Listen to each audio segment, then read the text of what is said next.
thought I was just buying a cheap used couch from a local online ad. I didn't know I was inviting a notorious, wanted serial killer straight to my house.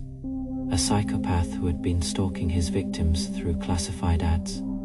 It was the winter of 2023. I had just moved into my first solo apartment, short on cash and desperate for furniture. I logged onto Craigslist and found a listing for a clean dark grey leather couch for only $50. The seller's profile had no picture, just a generic name, John. I messaged him, and he replied instantly, offering to deliver the couch to my address that exact night, because he was leaving town. It felt like the perfect deal. Around 11:30 p.m., a rusty white delivery van pulled up into my driveway. The headlights cut through the dark rain. I opened my front door, and a tall, thin man in a heavy dark coat stepped out of the vehicle. He didn't smile or make eye contact. His face was pale, and his eyes looked deeply exhausted. Together, we carried the heavy grey couch up the stairs and into my living room. The air around him smelled heavily of old copper. I handed him the $50 bill. He took the cash, but instead of leaving, he just stood in the center of my living room staring slowly at my layout, my kitchen, and the lock on my back window. "Are you living here all by yourself?" he asked in a low, monotone voice.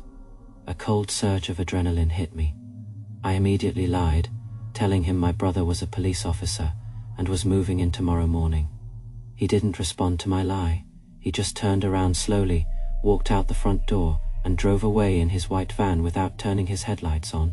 I locked the door, feeling an overwhelming sense of dread.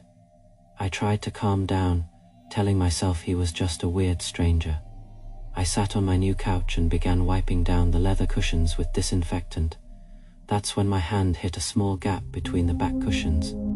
My fingers brushed against something cold and metallic, hidden deep inside the couch frame. I reached in and pulled it out. My heart stopped.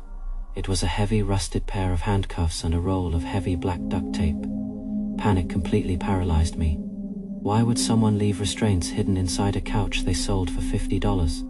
I reached back into the gap, searching further, and my hand pulled out a small, old plastic wallet. I opened the wallet. It didn't belong to John. It contained 3 different driver's licenses, all belonging to different young men from the local area. Written across the plastic face of each license in red marker was a date. I pulled out my phone and frantically searched the names on the licenses online. My blood ran completely cold. All 3 young men had been reported missing over the last year. Their cases were cold, true crime mysteries. I realized with absolute horror that the dates written on the licenses were the exact days those men disappeared. The couch I was sitting on was a trophy case for a serial killer, and he knew exactly where I lived. Before I could even dial the emergency number, a heavy, familiar vibration shook my living room floorboards. A vehicle had just pulled up outside. I crept to the window, peeking through the narrow gap in the blinds. It was the white delivery van, parked in the exact same spot, its headlights completely turned off. I watched in sheer panic as the driver's door opened, and John stepped out into the pouring rain. He wasn't carrying a couch this time. In his right hand, he was holding a heavy metallic crowbar. He walked slowly toward my front door, his heavy boots making a squelching sound in the mud. I ran into my bedroom, locking the door behind me, and dialed emergency services with shaking hands. As the line began to ring, a violent, deafening crash echoed from the front of the apartment.